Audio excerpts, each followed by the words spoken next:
আমি আমার মা হত্যারও বিচার চাই, আমার যে বাচ্চাটা মেরে ফেলছে আমি আমার বাচ্চা হত্যারও বিচার চাই। বাচ্চা মারিয়ে লাগছে? হ্যাঁ, এই বাচ্চার মেরে ফেলাইছে। হ্যাঁ। আর এই যে এই হচ্ছে মেন আসামি, এই হচ্ছে বাচ্চার ফুফু দাদা, এরাই হচ্ছে মূলত আসামি। হ্যাঁ, এরা মিলেই মূলত আমার বাচ্চাটাকে মেরে ফেলছে। শুধু এটাই না, আসামির যে বাবা একে একে 4টা বিয়ে করছে। ধর্ষণটা মূলত আসামির বাবা থেকেই শুরু। আসামির বাবা যখন ফার্স্ট বিয়ে করে সে মূলত ধর্ষণ করেই বিয়ে করে। সেইখানে জরিমানা দিয়ে আসামির বাবা একে একে 4টা বিয়ে করছে। আসামির যে বড় ভাই সেও ধর্ষণকারী, সেও এক মেয়েকে ধর্ষণ করে। ওই মেয়েটা 6 মাসের যখন প্রেগনেন্সি, মেয়েটা মামলা করে, সেই মেয়েটার বাচ্চাটা অ্যাবর্শন করে, 6 মাসের বাচ্চা অ্যাবর্শন করে পালাই দেয়া আসামির ভাই বর্তমানে 3টে বিয়ে করছে। আসামির যে বোন যে আসামি দেখতেছেন, এও 12 বছর এক ছেলের সাথে সংসার করছে বাসা থেকে পালাই গিয়া। এখন এই যে 8 মাস রানিং, ওই স্বামীকে ফালাই রেখে আবার নোয়াখালীর এক ছেলের সাথে পলায় গেছে, গিয়ে বিয়ে করছে। ইনি হচ্ছে 2-3টা বাচ্চার মা। আর যার সাথে গেছে ওই ছেলের নাম হচ্ছে ফরহাদ, ওনার বাড়ি হচ্ছে নোয়াখালী লক্ষ্মীপুর দালাল বাজার। ওদের মূলত গোটা ফ্যামিলি হচ্ছে এরকম। এটা গ্রামবাসী সবাই জানে, তাদের থানা পুলিশও জানে। তারপর আমার কথা হচ্ছে আসামি এত বড় একটা ক্রাইম করার পরও, হত্যা করার পরও আসামি কেন বাইরে ঘুরতেছে? আইনের চোখে কি এগুলো পড়তেছে না? আমাদের সরকার কি এগুলো চোখে দেখতেছে না? আমাদের সরকারের চোখ কি অন্ধ নাকি? আমার কাছে A to Z প্রমাণ আছে, ডক্টরি ডকুমেন্টসগুলো আছে, ওইখানে স্পষ্ট লেখা আছে যে আমার বাচ্চা মায়ের আঘাতের কারণে মারা গেছে। তাহলে আসামি কিভাবে এখনো বাইরে ঘুরে? তাহলে আসামির বাবার টাকা আছে দেখে কি সে টাকার অপব্যবহার করলো? আচ্ছা, ঘটনাটা কি বলতে পারেন? কি সমস্যাটা কি এখানে দাঁড়াইছেন আপনি? আমি হচ্ছে স্বর্ণলতার সন্তান, আমার গ্রামের বাড়ি হচ্ছে বরিশাল। আমি হচ্ছে আমার আগে একটা বিয়ে ছিল, তো আমার সেইখানে একটা বেবিও আছে। তারপর আমি ঢাকাতে জব করতাম। 2021 হচ্ছে আমার আগের হাজবেন্ডের সাথে আমার ডিভোর্স হয়। তারপর হচ্ছে 2023-এ আমি আবার ধর্ষণের শিকার হই। 2023-এ আমি ধর্ষণের শিকার হলে আমি হচ্ছে ধর্ষণ মামলা করি একটা নারায়ণগঞ্জ ফতুল্লা থানাতে। তারপর আসামি যখন অ্যারেস্ট হওয়ার পর কোর্ট তার লাইফ কাস্টডি দিয়ে ফেলছিল। যদি আমি তাকে বিয়ে করি তাহলে আসামি জামিন পাবে, নয়তো আসামি জামিন পাবে না। সেই ক্ষেত্রে আসামির পরিবার মিলা আমাকে তাদের ছেলে বউ হিসেবে করে নেয়, দেন আসামির সাথে আমাকে বিয়ে দেয়। বিয়ের পরে হচ্ছে আমার শ্বশুর বিয়ের পরের দিন আমাকে ভিন্ন করে দেয়। তার ছেলেও বেকার, আমিও বেকার। আমি নতুন একটা জায়গা থেকে নতুন জায়গায় গেছি, আমি তার কাছে 1 মাস সময় চেয়েছি, সে আমাকে সেই সময়টা দেয়নি। তো না দিলে আমি আমার পরিবারের সাথে যোগাযোগ করলে আমার মা আমাকে টাকা পাঠায়, সেই টাকা দিয়ে আমি আমার যা যা দরকার সব কিছু দিয়ে আমি নতুনভাবে সংসার শুরু করি। কিছুদিন পরে আমার একটা বেবি কনসেপ্ট করে 2 মাসে। সেই বেবিটা আমার শ্বশুর ভাতের সাথে ওষুধ খাওয়াও বেবিটা নষ্ট করে ফেলে। এই বেবিটা না, এইটার আগের একটা বেবি। তারপর হচ্ছে আমি যখন এলাকার মেম্বারদের কাছে, লোকজনদের কাছে বিচার দিলে মেম্বার এসে বিচার করে আমার শ্বশুর বলছে সে ভবিষ্যতে আর এরকমটা করবে না। তারপর আমি সবার বিচারটা মেনে নিয়ে আমি ওইখানেই থাকতে থাকি। আমার তার কিছুদিন পর আবার একটা বেবি কনসেপ্ট করে। এই বেবিটার যখন প্রেগনেন্সি রানিং মাস চলতেছে, তখন আমাকে 15-20 দিন বাকি ডেলিভারির, তখন আমাকে ধর্ষণ মামলাটা তোলার জন্য খুব প্রেশার দিচ্ছে। আমি আমার শ্বশুরকে বললাম যে বাবা, আমার ডেলিভারি আর 15-20 দিন বাকি, আমি 2 মাস পরে আপনার মামলাটা তুলে দেই, কারণ এখন তো আমি ময়মনসিংহে থাকি, আমার মামলা তুলতে হলে ঢাকা আসতে হবে। কিন্তু আমার শ্বশুর রাজি হয় না, আমাকে খুব টর্চার করে। টর্চার সহ্য করতে না পারে এক পর্যায়ে আমি ঢাকা আসি আমার শ্বশুরের সাথে মামলা তোলার জন্য। আমি সেপ্টেম্বর মাসের 20 তারিখে মামলা তুলি। সেপ্টেম্বর মাসের 25 তারিখ আমার বড় ভাসুরের ভাষায় ঢাকা নারায়ণগঞ্জ বসে আমাকে খুব মারধর করে। মারধর করলে যখন আমি অসুস্থ হয়ে পড়ি, আমার ডেলিভারি পেইন উঠে যায়, তখন আমাকে শনিয়াকড়া হাসপাতাল লাইনে ভর্তি করলে ডক্টর বলছে আমার এখন সিজার করতে হবে। আমার সিজার করলে বেবি হয়, ছেলে বেবি। সিজারে বেবিটাকে NICU-তে সাথে সাথে শিফট করে দেয়। একদিন NICU-তে থাকে, পরে আমার বাচ্চাটা মারা গেল। ডক্টর বলছে যে আমাকে যে মারধর করছে বাচ্চার মাথায় আঘাত লাগছে, আমার বাচ্চাটা মারা গেল।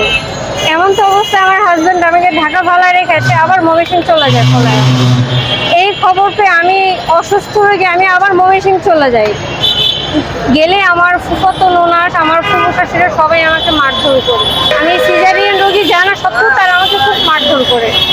তারপর হচ্ছে আমি 999-এ ফোন দিলে বাসায় পুলিশ আসলে আমি থানাতে একটা অভিযোগ করি। আমার শ্বশুর বলছে কেস মামলার দরকার নাই, সে পারিবারিকভাবে সমাধান করবে। সে থানায় গিয়ে আমাকে 70,000 টাকা দিল, বলছে আমি যতদিন সুস্থ না হবো ততদিন এই টাকা দিয়ে আমাকে ডক্টর দেখাইতে বলছে, দেন ঢাকা এসে আমাকে একটা রুম ভাড়া নিয়ে থাকতে বলছে আমার হাজব্যান্ড সহকারে। আমি নভেম্বর মাসে আমার হাজব্যান্ডকে নিয়ে ঢাকা আসি, এসে একটা রুম ভাড়া নিয়ে থাকি। জানুয়ারি মাসের 15 তারিখে আমার হাজব্যান্ড আমাকে ঢাকা ভাড়া বাসা পালারে খাবার পলায় গেলে দেন আমি তাকে অনেক খোঁজ করার ট্রাই করি, পারি না, মানে কোথাও আমি তার খোঁজ পাই না। এদিকে শুনি তার বাবা ময়মনসিংহ মুক্তাগাছা থানায় আমার বিরুদ্ধে অভিযোগ করছে। কি অভিযোগ করছে আমি জানি না, অভিযোগ করছে। আবার আমার শ্বশুর আমার হাজব্যান্ডকে ময়মনসিংহ কোর্টে নিয়ে আমাকে তালাক নোটিশ পাঠাইছে, আমি সেটাও জানি না। তো এই ঘটনাগুলো শুনে, অত্যাচারগুলো সহ্য করতে না পেরে আমার আম্মা এই ফেব্রুয়ারি মাসের 5 তারিখে বিষকে আত্মহত্যা করেন। আমার আম্মা বিষকে আত্মহত্যা করার পর আমি একটা শিশু হত্যা মামলা করি কোর্টে, দেন একটা যৌতুক মামলাও করি। আসামি গত পরশুদিন কোর্টে আসে। কোর্টে আসলে আসামি যে আমাকে তালাক দিচ্ছে, আমি তো তালাক নোটিশ এখনো হাতে পাইনি, আমি জানি না। সে 2024-এর কাগজ দেখাইছে কোর্টে, 2024 আমাকে ফার্স্ট, এখন তো 2025। তাহলে আসামি তো আমার কাছ থেকে জানুয়ারি মাসে চলে গেল, তাইলে সে জেনে শুনে আমাকে আবার দ্বিতীয়বার ধর্ষণটা করলো না, কেন এরকমটা করলো? কতদিন আগের ঘটনা? 4 মাস আগে সে আমাকে তালাক দিছে। আমরা যখন গতকালকে কাগজ তুলি কোর্ট থেকে, ওইখানে দেখতে পারছি সে আরো 4 মাস আগে আমাকে তালাক দিছে, আর আমার এখান থেকে পলাই গেছে 2 মাস। তো এর ভিতরে আপনি কি কোনো আইনি সহায়তা? আমি শিশু হত্যার মামলা করছি, একটা মামলাটা তদন্তহীন আছে, আর যৌতুক মামলা করছি। আসামি আমাকে ডিভোর্স দিছে এই ফেব্রুয়ারি মাসের 16 তারিখে 2025-এর, আর সে হচ্ছে কোর্টের কাগজ দেখাইছে 2024-এর।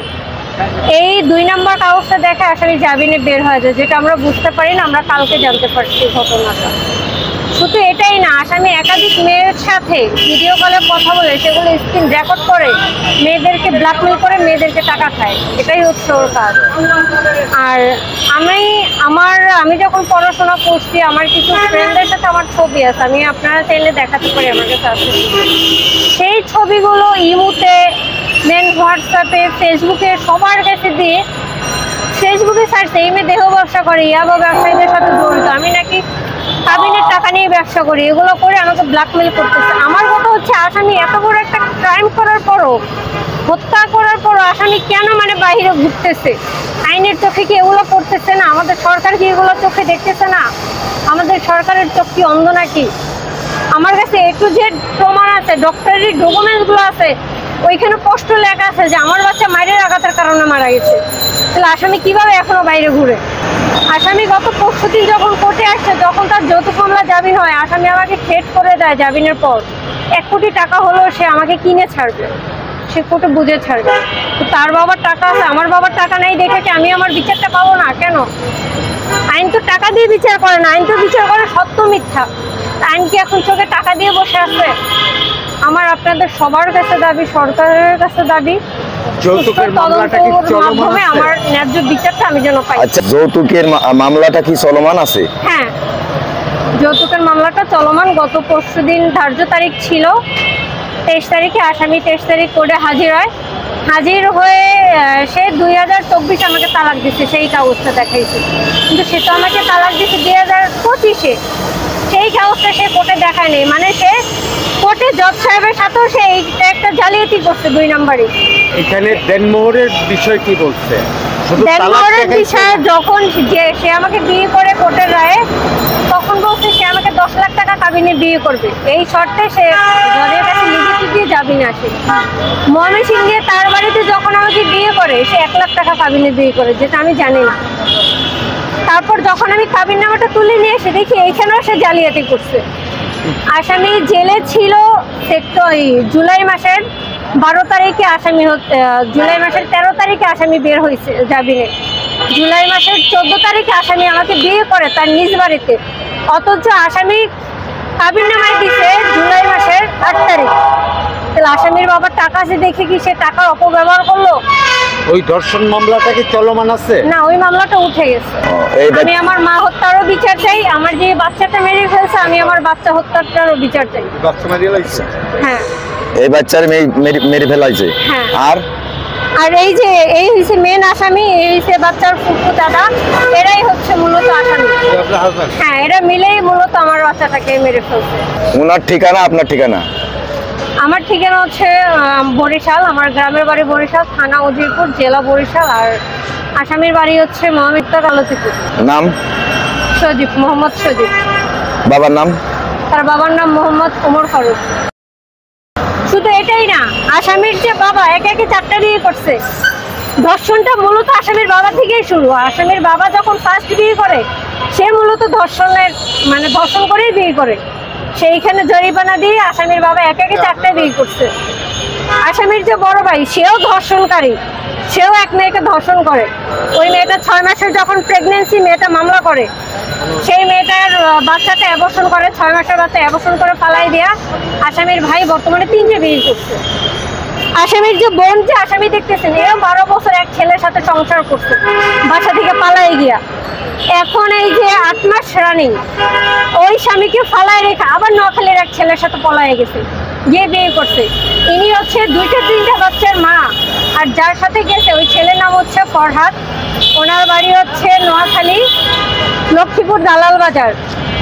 ওদের মূলত গোটা ফ্যামিলি হচ্ছে এরকম। এটা গ্রামবাসী সবাই জানে, তাদের থানা পুলিশও জানে, তারপরও কেন তারা ন্যায্য বিচারটা করতেছে না? আপনার ঠিকানা, আপনার নাম? আমার নাম হচ্ছে শানু আক্তার শান্তা, আমার থানা উজিরপুর, জেলা বরিশাল। বাবার নাম? আমার বাবার নাম হচ্ছে মোহাম্মদ আবুল কালাম। আপনার মূল্যবান সময় এই SN TV নিউজে দেওয়ার জন্য আপনাকে অনেক অনেক ধন্যবাদ।